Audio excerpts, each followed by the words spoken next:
Το Hans & Gretel ξεκίνησε στην Ελλάδα σε μια περίοδο που όλα ήταν δύσκολα και όμως κατάφερε να μετατραπεί σε ένα από τα πιο αναγνωρίσιμα experiential brands, να ταξιδέψει σε 3 υπήρους και να αποδείξει στην πράξη ότι η καινοτομία, η εξωστρέφεια και το franchise μπορούν να μετατραπούν σε κινητήριο δύναμη όταν υπάρχει κοινό όραμα.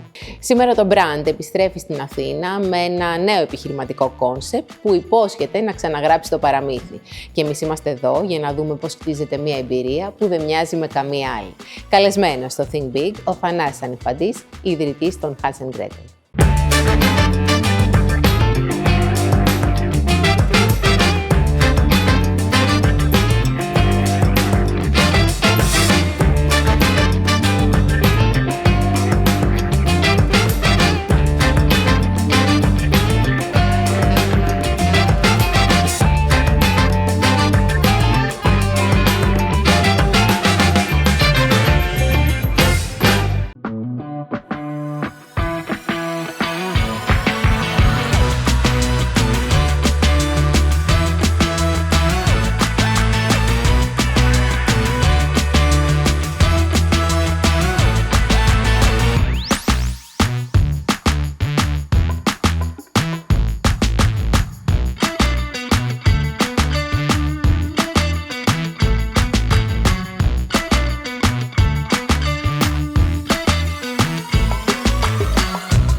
Από δημόσιος υπάλληλος επιχειρηματίας. Δεν είναι μία συνηθισμένη επαγγελματική διαδρομή. Ποια ήταν η στιγμή που είπες μέσα σου «φεύγω» και πήρες το ρίσκο? Δεν γεννήθηκα δημόσιος υπάλληλος. Όμως γεννήθηκα σε μια επαρχιακή πόλη που η επιταγή εκείνης της εποχής ήταν να δούμε, η οικογένεια μάλλον ήθελε να δει το παιδί της να έχει ένα εξασφαλισμένο μέλλον, άρα ήθελε να γίνει δημόσιος υπάλληλος, να είναι μέρος αυτού του συστήματος που λέγεται δημόσιος τομέας, γιατί μας εξασφάλιζε. Πριν από αυτό όμως είχα δουλέψει αρκετά στο κομμάτι της εστίασης, που πάντα μου άρεσε να είμαι μέλος και πάντα κάτι μέτρωγε, οπότε όταν τελικά κατάφερα να γίνω δημόσιος υπάλληλος το 2007, μέσα μου πάντα κάτι μου έλεγε μια μικρή φωνή ότι μήπως δεν είσαι για εδώ, μήπως πρέπει να κάνεις κάτι άλλο, μήπως πρέπει να κάνεις αυτό που φανταζόσουν μικρός, είχες στο μυαλό σου κάτι, μήπως θες να τα ακολουθήσεις. Άρα αυτή η φωνούλα συνεχώς μεγαλώνει και το 2011, μετά από 4 χρόνια σχεδόν στο δημόσιο τομέα, είπα ότι θα πάρω μια άδεια νεφοποδοχών για 2 χρόνια να δω τελικά μπορώ να γίνω επιχειρηματίας. Αν δεν τα καταφέρω, θα ξαναγυρίσω πάλι στο δημόσιο που ήμουνα. Αν τα καταφέρω, θα μπορέσω πλέον να είμαι αφεντικό του εαυτού μου. Έτσι πήρα τη μεγάλη απόφαση και ξεκίνησα να κάνω κάτι διαφορετικό. Άλλωστε για μένα η μεγαλύτερη ασφάλεια δεν είναι ο μισθός. Είναι να κυνηγάς τελικά αυτό που έχεις ονειρευτεί. Πώς γεννήθηκε η ιδέα του Hans & Gretel και γιατί το συγκεκριμένο παραμύθι? Δεν ξεκινήσαμε αμέσως να πάμε να κάνουμε κάτι τόσο μεγάλο επιχειρηματικό βήμα σαν το Hans & Gretel το 2011. Αυτό που ήθελα πάντα να κάνω ήταν να κάνω μεγάλα event, οπότε προσπαθούσα να βρω ιδιαίτερους χώρους που ήταν χώροι που κάποιος είχε περπατήσει, είχε αγαπήσει, τους είχε δει διαφορετικά, τους φανταζόταν διαφορετικά. Οπότε ανέτρεξα στο παρελθόν και έψαξα, βρήκα τέτοιους χώρους και άρχισα να κάνω κάποιες μεγάλες συναυλίες με πολύ μεγάλους καλλιτέχνες σε αρχαιολογικούς χώρους, σε κάποια δάση τα οποία μέχρι τότε είχαν καταλήξει να είναι σκουπιδότοποι. Οπότε εμείς μπήκαμε σε μια διαδικασία να τα καθαρίσουμε, να τα αναδείξουμε, να πάμε κόσμο, να πούνε τι υπήρχε πριν εδώ πέρα, πριν έρθω να δω αυτή τη συναυλία, πριν έρθω να δω αυτή την παραγωγή. Και να προσθέσω εδώ ότι είσαι και ο άνθρωπος που συνδέεται και με το μήλο των εξωτικών στα Τρίκαλα, έτσι. Είναι ένα πολύ πετυχημένο κόνσεπτ. Ισχύει. Μέσα σε όλα αυτά τα μεγάλα event που ξεκινήσαμε από το 2011 και στο κομμάτι της εστίασης, μία δραστηριότητά μας ήταν κάνοντας ένα ταξίδι στην Τσεχία. Είδαμε ένα γλυκό εκεί, το chimney cake, και ξαφνικά βλέπαμε, όπως εμείς δεν ξέραμε τι είναι, ρωτάγαμε εκεί πέρα τι είναι αυτό το γλυκό. Βλέπαμε ένα ζυμάρι να ψήνεται πάνω σε μια ξύλινη σούβλα. Είναι κάτι πρωτόγνωρο για κάποιον που δεν το έχει ξαναδεί πρώτη φορά. Και ο κόσμος να κάνει ουρά γι' αυτό. Ναι, αντίστοιχα. Και εμείς λέγαμε ότι έχουμε συνηθίσει τις σούβλες να είναι κάτι άλλο, να το χρησιμοποιούμε κάτι άλλο στην Ελλάδα. για ένα παραδοσιακό έθιμο δικό μας. Ξαφνικά πάμε σε μια ξένη χώρα και βλέπουμε ένα γλυκό να ψήνεται πάνω σε ξύλινη σούβλα, ουρές κόσμου να φτάνει και να ρωτάει τι είναι αυτό, τι είναι αυτό, τι είναι αυτό. Και τότε μια φωνή μέσα μου λέει: μήπως να φέρουμε αυτό το γλυκό στην Ελλάδα? Μήπως και ο κόσμος στην Ελλάδα θα ρώταγε, όπως αντίστοιχα ο κόσμος ρωτάει στην Πράγα τι είναι αυτό, και το έπαιρνε να το δοκιμάσει. Και ξαφνικά βλέπεις μια πολύ ωραία ευχάριστη νότα στο πρόσωπο του καθενός όταν το έτρωγε. Οπότε φέραμε αυτό το γλυκό, το βάλαμε πρώτη φορά στο Μήλο των Εξωτικών στα Τρίκαλα το 2013. Τότε είδαμε ξαφνικά ότι είχε πάρα πολύ μεγάλη απήχηση. Ο κόσμος όλος ήταν κάτι καινούριο. Ήταν ιδιαίτερο να θυμάμαι ακόμα για τις στιγμές που πηγαίναμε να φτιάξουμε την ψισταριά αυτή με τις ξύλινες σούβλες και να λέω: παιδιά, ψάχνω να βρω να κάνω μια ξύλινη σούβλα. Και όποιος μου έλεγε: ξύλινη σούβλα, τι είναι αυτό? Γέλαγε μαζί μου. Και τελικά αυτοί που γελάγανε φτάσαν να είναι μέρος, με μια ιδέα, φτάσαν να είναι μέρος μιας ιστορίας. Γιατί από αυτή την ξύλινη σούβλα, από αυτό το ξύλινο σπιτάκι που ξεκινήσαμε στο Μήλο των Εξωτικών, φτάσαμε τώρα να έχουμε π.χ. με το Μήλο των Εξωτικών μια συνεργασία τα τελευταία 12 χρόνια, τα τελευταία 13 χρόνια. Και πλέον να είμαστε μέρος στα μεγαλύτερα χριστουγεννιάτικα θεματικά πάρκα της Ελλάδος και μέσα σε όλα αυτά να ξεκινήσει και η ιδέα του Hans and Gretel. Το 2017 λοιπόν ψάξαμε και βρήκαμε μια ανάγκη του καθενός. Ένα αφήγημα. Ένα αφήγημα, μια ιστορία, ένα συναίσθημα, μια εικόνα, ένα κόσμο. Γιατί στην ουσία το Hans and Gretel τι είναι? Είναι ο κόσμος, αυτός ο μαγικός κόσμος που έχει φανταστεί ο καθένας, που θέλει να μπει για λίγο, να ξεχαστεί, να πάρει κάτι να απολαύσει και ταυτόχρονα να ξεχαστεί από όλα τα προβλήματα που αντιμετωπίζει στον έξω κόσμο. Άρα τι θέλαμε να δημιουργήσουμε? Θέλαμε να φτιάξουμε μια ιστορία, ένα κατάστημα, το οποίο θα μπει μέσα ο άλλος και για κάποια δευτερόλεπτα να τον βάλουμε στο δικό μας κόσμο. Αν μπορέσουμε να του πουλήσουμε, να πάρει και κάτι σε αυτό το διάστημα το οποίο θα μείνει μέσα στο δικό μας κατάστημα, θα ήταν πάρα πολύ ενδιαφέρον. Θέλω να μου πεις ποιο ήταν το πρώτο άτομο με το οποίο μοιράστηκες αυτή τη σκέψη και πώς αντέδρασε. Και το ρωτάω αυτό διότι το εγχείρημα έγινε σε μια δύσκολη οικονομικά συγκυρία για τη χώρα. Ήμασταν με τα μνημόνια, οικονομική κρίση, ο κόσμος δεν είχε χρήματα. Το πρώτο άτομο που το ζήτησε ήταν η γυναίκα μου. Της είπα ότι έχω σκεφτεί αυτή την ιδέα, θέλω πάρα πολύ να το κάνω και μου είπα αμέσως, αφού το πιστεύεις, σε στηρίζω, πάμε. Και έτσι ξεκινήσαμε. Δεν σε φόβιζε ότι εκείνο το διάστημα το προϊόν που πουλούσες ήταν τρόποντινά πολυτέλεια? Όχι, δεν το σκέφτηκα ποτέ σαν πολυτέλεια. Το έβλεπα σαν μια απόλαυση. Ότι ο άλλος ήθελε κάτι να απολαύσει. Έβλεπα τον κόσμο που μας ρώταγε συνεχώς, γιατί και εγώ δεν είπα ξαφνικά θέλω να κάνω ένα μαγαζί που λέγεται Hans and Gretel. Έβλεπα τον κόσμο που μας ρώταγε πού μπορούμε να το βρούμε αυτό το προϊόν, πού μπορούμε, σε ποιους άλλους χώρους βρίσκεσαι εκτός από κάποιο χριστουγεννιάτικο πάρκο που το είδε. Οπότε τότε ξεκίνησα να το βάζω στο μυαλό μου για τα καλά και να κάνω μια έρευνα η οποία όταν κάποιος τη διηγηθώ θα μου πει δεν μπορεί να έχει γίνει αυτό. Και το 2014 θυμάμαι συγκεκριμένα, με τα ελάχιστα λιγοστά χρήματα που είχαμε στην άκρη, άρχισα να ταξιδεύω σε όλο τον κόσμο και να πηγαίνω σε ό,τι έκθεση υπήρχε που αφορούσε γλυκό, ζαχαρωτά, βάφλες, καραμέλες, παγωτά. Και πήγαινα, μίλαγα με κόσμο και μου λέγανε «Γεια σας», λέει, «από ποια αγορά είστε, από ποια χώρα είστε?» Λέω «Από Ελλάδα». Λέω «Έχετε μαγαζί, που έχετε?» Λέω «Δεν έχω ακόμα μαγαζί». Λέει «Τότε γιατί ενδιαφέρεστε?» Λέω «Θα κάνω όμως μαγαζιά». Λέει «Τι μαγαζί θα κάνει?» Λέει «Θα κάνω μαγαζί», λέω, «με ζαχαρωτά, βάφλες». Και ήταν πολύ περίεργο να μιλάς τώρα με προμηθευτές που πήγαινε ο άλλος σε μια έκθεση και πηγαίνουν οι πελάτες του και να πηγαίνει κάποιος ο οποίος έχει πάει από μια ξένη χώρα και να προσπαθεί να βρει προμηθευτές, κόσμο για ένα μαγαζί το οποίο καν δεν υφίσταται. Και φαντάζομαι ότι αυτό το έκανα για 2 χρόνια. Οπότε... Μέχρι που κατέληξες και η ιδέα πήρε σάρκα και οστά. Σάρκα και οστά, στην κυριολεξία. Η εξωστρέφεια αποτελεί βασικό χαρακτηριστικό του brand. Πότε κατάλαβες ότι το Hans and Gretel έχει διεθνή δυναμική και πρέπει να βγει εκτός συνόρων? Κάνοντας το πρώτο κατάστημα στο Μοναστηράκι, που η έβρεση του καταστήματος είναι πάρα πολύ δύσκολο, γιατί κάποιος μπορεί να πει πού το βρήκε το μαγαζί αυτό τώρα στο σημείο που είναι. Έχω να πω ότι 2 χρόνια περπάταγα σε συγκεκριμένους δρόμους, συγκεκριμένες ώρες, είχα ένα συγκεκριμένο χρόνο από την προσωπική μου ζωή για να μπορέσω να δω αν υπάρχει κάποια ευκαιρία κάποια στιγμή, γιατί δεν υπήρχαν επαφές προσωπικές που να πεις ότι θα σου βρω ακίνητο, αλλά αυτά τα ακίνητα τα πολύ καλά Πάντα πρέπει να είσαι τυχερός ή να είσαι κάπου. Και να και τη σωστή πληροφόρηση. Ή να είσαι σε ένα κύκλο τέτοιο που θα τη μάθεις την πληροφορία. Εμείς δυστυχώς δεν είχαμε αυτή την πληροφορία. Και έτυχε, θυμάμαι τη στιγμή που πέρναγα έξω από τον δρόμο και ένας παππούς έβαζε το ενοικιάζεται στο κατάστημα. Και με έπιασε μια ταραχή, άρχισε να τρέμουν τα πόδια μου. Λέω: δεν είναι δυνατόν. Λέω: το μαγαζί που έψαχνα πάντα τώρα είναι μπροστά μου. Οπότε μπήκα γρήγορα μέσα και λέω: γεια σας, λέω, ονομάζομαι Θανάσης Ανεφαντής, λέω: με ενδιαφέρει το κατάστημα. Λέω: μην το βάζετε το ενοικιάζετε αυτό, το μαγαζί θα το πάρω εγώ. Και γελάει ο παππούς και μου λέει: κάτσε μου, λέει, ακόμα δεν ξέρεις τι ζητάω, τι θα κάνεις εσύ. Και λέω: θα κάνω ένα μαγαζί με καραμέλες, αλλά δεν είναι οι καραμέλες. Λέω: είναι αυτό που θέλουμε να δημιουργήσουμε εδώ μέσα, αυτό το συναίσθημα, αυτή η εμπειρία. Μου λέει: διάβασε πρώτα να δεις τι ζητάω, να δεις σίγουρα το θες.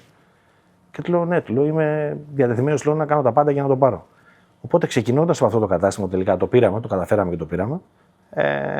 Ακόμα και στην αρχή που το μαγαζί έκανε μια ήπια ανάπτυξη, δεν ήταν κάτι το οποίο μας εξέπληξε με τα νούμερα τα οποία έκανε. Ναι, γιατί έπρεπε να σε γνωρίσει και ο κόσμος. Ναι, και ήταν και μια δουλειά που δεν την ξέραμε. Δεν είναι ότι ξαφνικά ξέραμε από πριν πώς θα δουλέψει τα ζαχαρωτά, οι βάφλες, οι καραμέλες, τα παγωτά, πώς μπορεί να διαχειριστεί τον κόσμο που ερχόταν μέσα. Δεν ήταν μόνο Έλληνες, ήταν ξένοι, ήταν τουρίστες, ήταν από κάθε σημείο του πλανήτη. Όμως αυτό μας έδωσε μια μεγάλη δύναμη στο να καταλάβουμε ότι όλος ο κόσμος ερχόταν μέσα από ενεξαρτήτου χώρας. Όταν βλέπαμε το πρώτο χαμόγελο που έσκαγε μέσα στο κατάστημα, καταλαβαίναμε ότι είχαμε κάνει κάτι καλά. Οπότε παρόλη την ήπια ανάπτυξη στην αρχή, είδαμε ότι έπρεπε να κάνουμε κάτι που να είμαστε αντάξει των προσδοκιών του κόσμου που είχαμε μόνοι μας δημιουργήσει.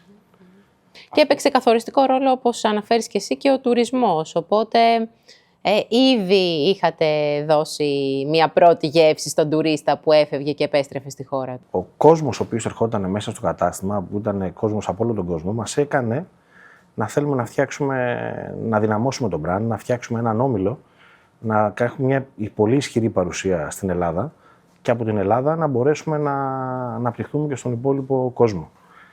Θυμάμαι χαρακτηριστικά εκείνο το διάστημα ένα περιστατικό που είχε έρθει ένας Αμερικάνος στο μαγαζί. Εγώ ήμουν εκτός καταστήματος και με πήραν οι κοπέλες από το μαγαζί να μου πούνε ότι είναι ένας κύριος από τη Βοστόνη εδώ.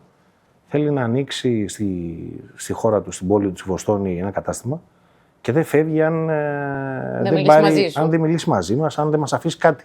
Λέω: τι δεν μας αφήσει, παιδιά, είναι δυνατό. Λέω.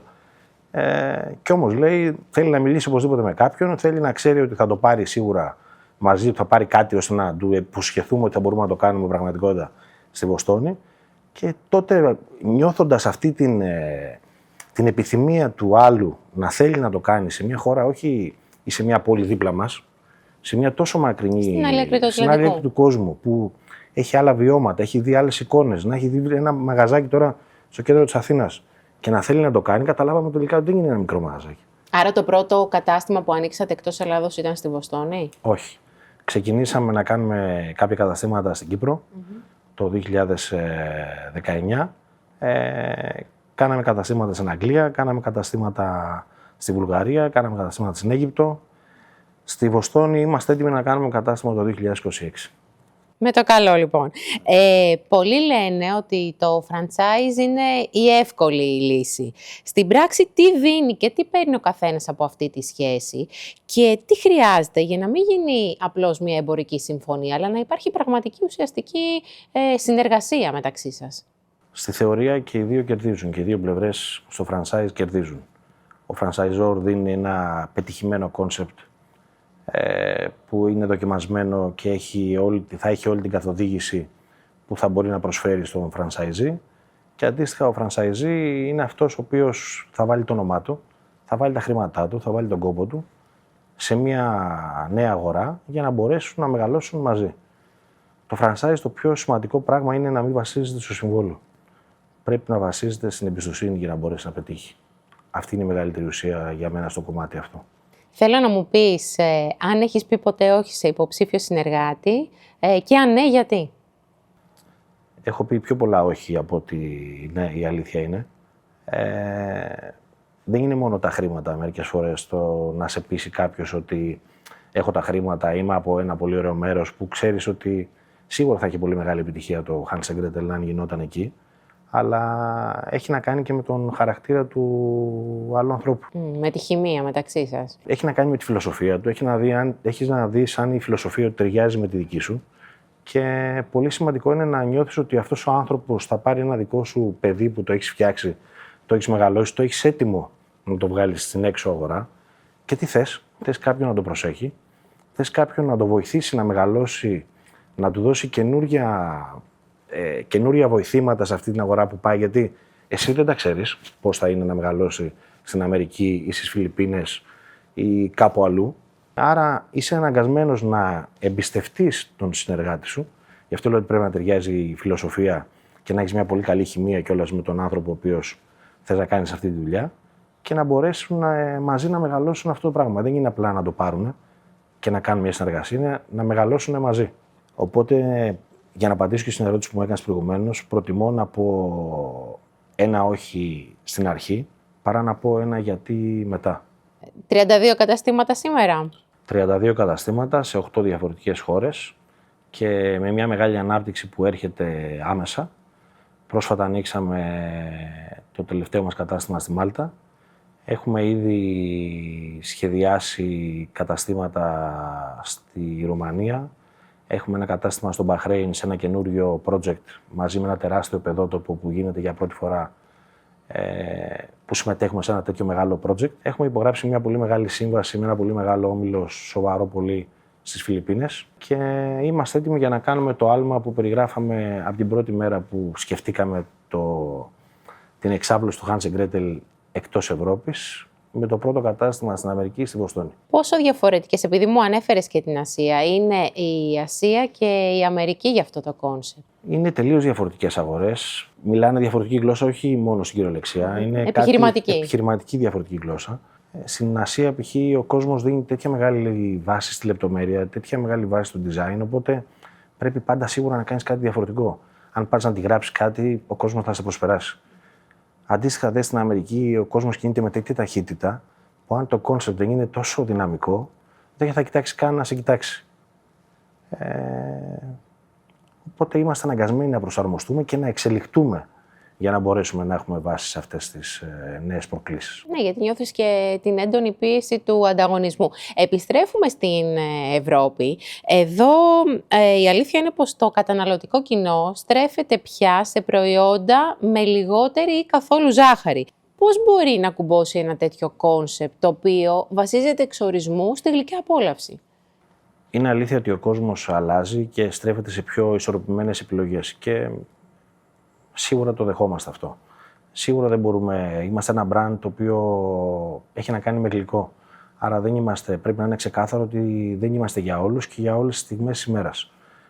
Σίγουρα όμως είμαστε αναγκασμένοι να εξελιχτούμε και να προσαρμοστούμε στις ανάγκες της αγοράς. Και να πω ένα παράδειγμα ότι πριν χρόνια, αν μας έλεγε κάποιος ότι δεν θα υπάρχει ζάχαρη, θα φτιάξουμε μαύρη ζάχαρη, θα δούμε μετά τη ζαχαρίνη, θα δούμε τη στέβια, θα δούμε την εξέλιξή της.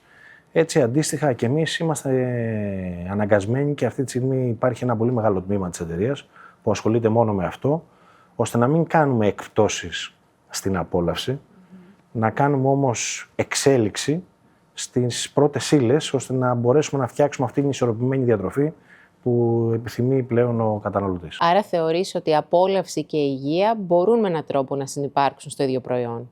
Πιστεύω ότι μπορούν να συνυπάρξουν χωρίς εκπτώσεις. Αυτό είναι το σημαντικό για μας. Να μπορέσουμε να είμαστε ξεκάθαροι ότι αυτό που δίνουμε δεν θα είναι ποτέ λιγότερο γευστικό. Αλλιώς δεν θα έχει νόημα αυτή η απόλαυση. Θα είσαι το cheat day μας. Είναι πολύ ωραίο αυτό να ακούγεται έτσι. Τι θέλεις να περάσεις με το καινούργιο κατάστημα που ανοίγει στην καρδιά της Αθήνας? Ποια ανάγκη του κοινού διάβασης? Δεν είναι ένα κατάστημα, είναι 2 καινούργια καταστήματα στο κέντρο της Αθήνας, σε πολύ τουριστικά σημεία. Αυτό που πάμε να κάνουμε τώρα είναι προσπαθούμε να ξανασυστηθούμε το 2026 στον κόσμο. Να δείξουμε το Hans & Gretel ξεκίνησε το 2017 το ταξίδι του πολύ γρήγορα, θα έλεγα, από την Ελλάδα στον κόσμο. Όμως πλέον η ανάγκη είναι για πιο ξεκάθαρα κόνσεπτ, η ανάγκη είναι για πιο ξεκάθαρα προϊόντα. Είναι να δημιουργήσουμε μια νέα εμπειρία στο προϊόν, να μπαίνει ο άλλος μέσα και να βλέπει ξεκάθαρα το προϊόν στο κάθε ένα από αυτά τα καταστήματα, που ειδικά το ένα κατάστημα από τα δύο, φανταστείτε ότι θα είναι σαν να έχει έρθει από το μέλλον. Σε αυτό το σημείο θέλω να πω ότι ένα brand δεν μεγαλώνει, δεν έχει σημασία το πόσα καταστήματα μπορεί να φτάσει. Μεγαλώνει όταν σταματήσει να επαναλαμβάνεται και ξεκινάει να εξελίσσεται. Αυτό θα δείτε στα καινούργια καταστήματα στο κέντρο της Αθήνας. Αν μπορείς λοιπόν να μας κάνεις έτσι ένα spoiler και να μας δώσεις μια πρώτη γεύση από τα καταστήματα αυτά, ποιο προϊόν πιστεύεις ότι θα είναι signature στο νέο concept? Δεν θα είναι μόνο ένα, θα είναι 2-3 καινούργια προϊόντα σε αυτό το minimal πλέον κατάστημα το οποίο θα έχουμε κάνει στο κέντρο της Αθήνας. Θα υπάρχει ένα εμφανές τελείως εργαστήριο που θα βλέπεις όλη την παραγωγή από το αλεύρι, το πώς ζυμώνεται, το πώς αυτό αποθηκεύεται, πώς πλάθεται, πώς ψήνεται και πώς σερβίρεται. Το cinnamon, άντε να πω κιόλας και ποιο προϊόν είναι από τα δύο αυτά που λέω ότι θα είναι τα signature. Άρα θα βλέπεις τα cinnamon rolls από τη διαδικασία της παραγωγής μέχρι τη στιγμή που θα το μπορεί ο άλλος να το πάρει να το απολαύσει. Θα είναι κάτι πολύ εντυπωσιακό, θα είναι πρωτόγνωρο και αντίστοιχα με τα cookies πάλι θα μπορείς να δεις τη σοκολάτα να μπαίνει μέσα στο μπισκότο, πώς αυτό ψήνει, πώς λιώνει στο φούρνο και να μπορείς να το πάρεις στα χέρια σου και να είναι ακόμα λαχταριστό, ζεστό. Και πώς κουμπώνει το γιαούρτι?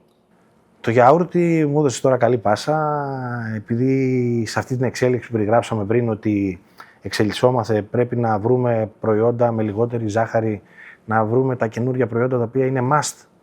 Βλέπουμε τώρα ότι υπάρχει πολύ μεγάλη τάση και πολλοί κόσμος μας ζητάει συνέχεια κάτι πιο healthy.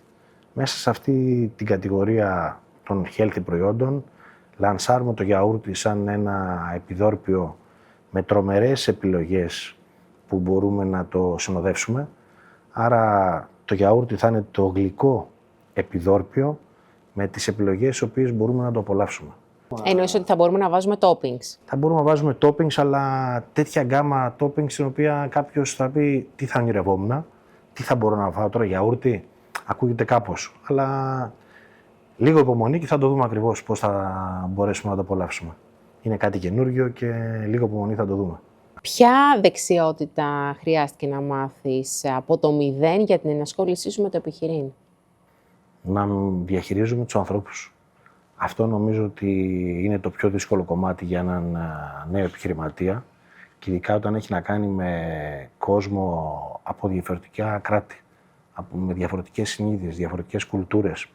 Δεν μπορείς να καταλάβεις με τι έχει μεγαλώσει ο καθένας, τι βιώματα έχει μέσα, τι background έχει.